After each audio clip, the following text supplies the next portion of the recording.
New at 6, homecoming festivities are back on the University of Arizona campus, except for the traditional homecoming parade. Yeah, the parade has gone on for almost 100 years, but was called off like many other activities once COVID hit. While most of those activities are back, the parade isn't, and that has people asking why. KOLD News 13's Allie joins us live outside the U of A Mall, where the parade is normally held. And Allie, you spoke to a U of A alumnus who says the University Alumni and Development Program didn't even include them in the decision. You know, Dan, you're exactly right. In fact, he found out pretty much like we all did by looking at the U of A homecoming schedule, and he found that the parade wasn't part of the fun festivities like it normally is. And in fact, that was a decision made by the Alumni Association. And this man, Kirk Sibley, who I spoke to, said that more alumni should have been involved before pulling the plug altogether. Where do I even begin? Surprised because we didn't even know about it. Nobody communicated it. Shock, a lot of questions. And, you know, we're a little bit, not a little bit, a lot unhappy with this because this is a mainstay. It's part of the Tucson community, you know, since 1929. Sibley says this annual tradition brings students, family, alumni, and community members together every year. It just gets me chills to think about what it's like to be up, you know, in the parade, and you can hear the pride of Arizona in the background playing the fight songs. Sibley knows that tradition all too well. He was actually the man inside this costume for many years, Wilbur.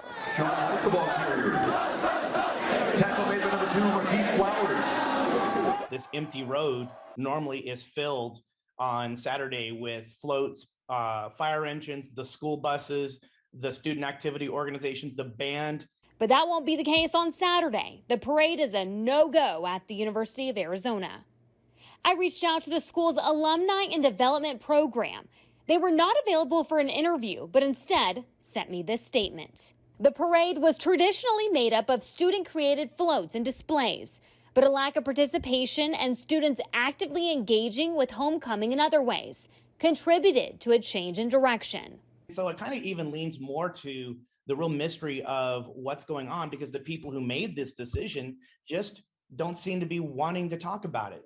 The Alumni Association says we'll continue planning homecoming programming that engages students and alumni in homecoming traditions and university life in a way that welcomes and unites our community in campus activities.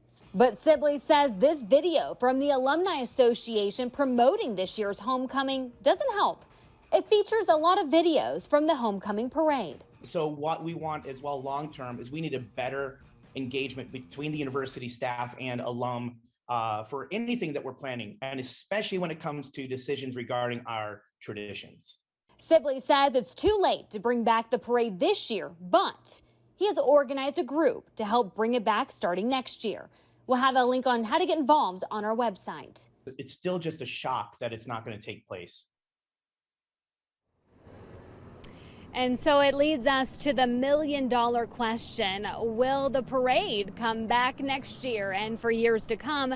And I asked the Alumni Association if that will be the case, and they sent me this statement. I wanted to read it to you directly. They said, quote, "Homecoming programming is evaluated on an ongoing basis, including hosting a parade. Homecoming weekend begins tomorrow with the lighting of a mountain. Of course, kickoff is on Saturday against USC. Kickoff time is at 4 o'clock. Reporting live here on the U of A campus, Allie, KOLD News 13.